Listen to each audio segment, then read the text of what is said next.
Bom dia ou boa tarde, meu nome é Tadeu Ribeiro, sou doutorando no programa de pós-graduação em artes da Universidade do Estado do Rio de Janeiro, a UERJ, e essa comunicação tem como título Reapropriações do Real na Arte Contemporânea Brasileira, Violência, Corpo e Imagem.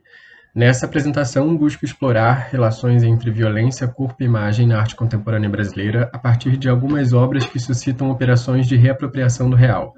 Para isso, propus uma articulação entre as produções poéticas de Hélio Sica, Nuno Ramos e Rosângela Renaud e as contribuições teóricas de Zizek e Foucault, cujo caráter não conciliatório opera um tensionamento nos discursos hegemônicos em torno do fenômeno da violência e de suas relações com a visualidade e a corporeidade.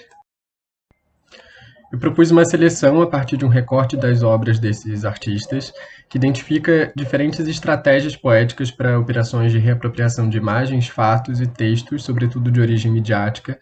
Interessa frontalmente o trânsito que se estabelece entre diferentes regimes. De um lado, a suposta neutralidade, por exemplo, do fato jornalístico, de outro, a deliberada arbitrariedade que constitui o campo das artes visuais. Nessa seleção, as obras destacadas se debruçam sobre casos de violência urbana amplamente divulgados nacionalmente e que sugerem novas leituras para tais episódios. Começo pelo Hélio Sica e a reapropriação da célebre imagem de cara de cavalo no Jornal do Brasil em 1964, na qual o cadáver de Manuel Moreira é apresentado estirado no chão em posição cruciforme. Hélio assimila essa imagem na obra B33, Bole de Caixa 18, homenagem à cara de cavalo, de 1965, assim como a de Alcir Figueira da Silva em Bandeira Poema Seja Marginal, Seja Herói, de 1968. Sobre os sujeitos mencionados, Hélio escreve um texto intitulado O Herói Anti-Herói e o Anti-Herói Anônimo, em 1968 também, chamando atenção para a complexa trama social da violência que classifica aqueles indivíduos como criminosos. Rosângela Renaud, em Atentado ao Poder, de 1992, escreve a frase The Earth's Summit, a cúpula da Terra, numa parede branca sobre a qual estão apoiadas no chão um conjunto de fotografias de homens assassinados. A propósito do Fórum Mundial Eco 92, sediado no Rio de Janeiro, que foi uma conferência de chefes de Estado organizada pela ONU, a artista recolhe durante as 2 semanas de evento uma fotografia por dia dos jornais O Povo da Rua e A Notícia, chamando atenção para a diferença entre a cobertura das mídias de elite, focadas no evento, e dos jornais populares, que seguiam noticiando as mortes diárias na cidade. Por último, a obra 111, de Nuno Ramos, que dialoga com a chacina do Carandiru, ocorrida também em 92, quando a Polícia Militar de São Paulo invade o prédio e assassina 111 detentos em 20 minutos. Nessa instalação, o Ramos relaciona dados reais do episódio, como ampliações de fotografias aéreas da região produzidas por satélite, páginas de jornal e nomes dos homens assassinados, com outros elementos plásticos como folha de ouro, barro e cinzas. A complexa trama de sentidos em torno da representabilidade da barbárie no Carandiru parece indicar que o trauma, apesar de eclodido na chacina, é anterior a ela. Na obra de título Violência, de 2018, Zizek propõe deslocamentos prenunciados que concebem a violência em oposição a um suposto estado de equilíbrio e ordem. Para isso, cita a famosa frase de Brecht, o que é um assalto a um banco comparado com a fundação de um banco.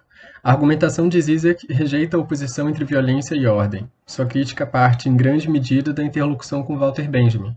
Em Para uma Crítica da Violência, de 1921, o alemão distingue violência mítica, a gestão da violência pelo Estado, seu funcionamento normal, de violência divina, qualquer tentativa de minar o funcionamento do Estado.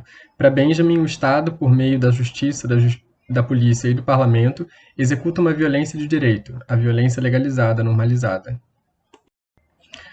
A contribuição de Foucault se dá por 2 de suas obras. Em As Heterotopias, de 1966, ele analisa espaços de alteridade que se opõem a todos os outros, destinados a apagá-los, neutralizá-los ou purificá-los, que são como contraespaços. As prisões, como espaço de exceção, são pontos nevrálgicos para a investigação das relações entre violência e visualidade. Menos que neutralizar os espaços além dos muros, as prisões reiteram continuamente a lógica global da sociedade.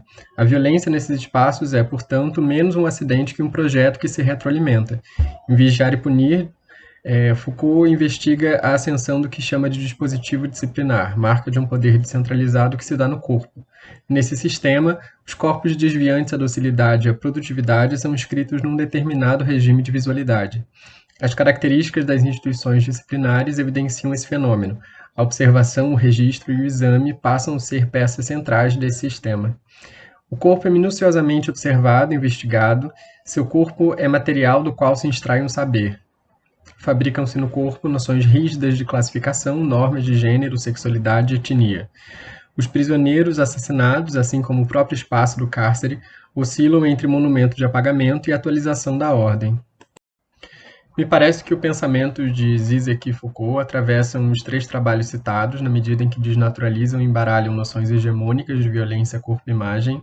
No entanto, as obras são marcadas por 3 estratégias distintas de elaboração desses dados do real. Em Huitzika, há uma dimensão de subjetividade explícita na manipulação da imagem de cara de cavalo. Em Renaud, os corpos assassinados aparecem anônimos, tensionando regimes de imagem e discursos sobre a violência. Ramos, por sua vez, chama atenção para a conversão dos nomes das vítimas em números e da opacidade do olhar sobre eles.